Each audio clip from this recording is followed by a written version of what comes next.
Hi అందరికీ welcome to my channel. మీరు ఇక్కడ వీడియోలో చూస్తుంది మనీ ప్లాంట్ అన్నమాట. మనీ ప్లాంట్ నా దగ్గర అసలు చాలా సార్లు ట్రై చేశాను. గ్రో అయ్యేదే కాదు. ఎందుకు గ్రో అయ్యేదో ఎక్కడ ఫెయిల్ అవుతున్నానో కూడా తెలియలేదన్నమాట. సరే ఇంక మనీ ప్లాంట్ పెంచడం వేస్ట్ అని సైలెంట్గా ఊరుకున్నాను. నేను డైలీ వాకింగ్కి వెళ్తానన్నమాట. అలా వాకింగ్కి వెళ్తుంటే రోడ్డు మీద ఒక మనీ ప్లాంట్ ఒకళ్ళ ఇంట్లో నుంచి రోడ్డు మీదకి పాకేసింది. అది చాలా హెల్తీగా పెద్ద పెద్ద లీవ్సు చాలా బాగుందనమాట.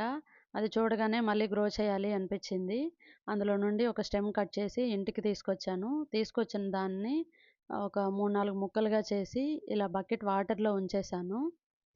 ఉంచేసిన తర్వాత ఒక 10-12 డేస్‌కి ఇలా నాకు మంచిగా పైన చిన్న చిన్న లీవ్సు, కింద హెల్తీ రూట్స్ వచ్చాయన్నమాట. ఒక 2-3 డేస్ అలా ఆ టైంకి వాటర్ చేంజ్ చేస్తూ వచ్చాను. ఇలా వచ్చిందనమాట. సో, ఇప్పుడు కరెక్ట్ టైమ్ టు మట్టిలోకి షిఫ్ట్ చేయడానికి కరెక్ట్ టైం అనిపించింది నాకు. అందుకని ఇక్కడ మట్టిలోకి షిఫ్ట్ చేస్తున్నాను. ఈ మట్టి ప్లస్ కిచెన్ కంపోస్టు మిక్స్ చేశాననమాట. మిక్స్ చేసి అందులోకి పెడుతున్నాను.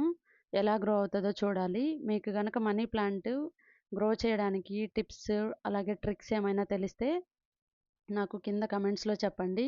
నేను అవి ఫాలో అవుతాను. అలానే మనీ ప్లాంట్ కోసం ఫుడ్ యూజ్ చేస్తుంటాం కదా! అలా ఫుడ్ కానీ, మెడిసిన్స్ కానీ ఏమైనా తెలిస్తే కూడా నాకు కింద కమెంట్‌లో చెప్పండి. నేను అవి తీసుకొచ్చి వేయడానికి ట్రై చేస్తాను.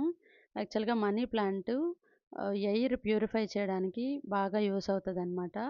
సో, మీరు కూడా ఇండోర్స్‌లో తెచ్చి ఒకటి గ్రో చేసుకోవడానికి ట్రై చేయండి.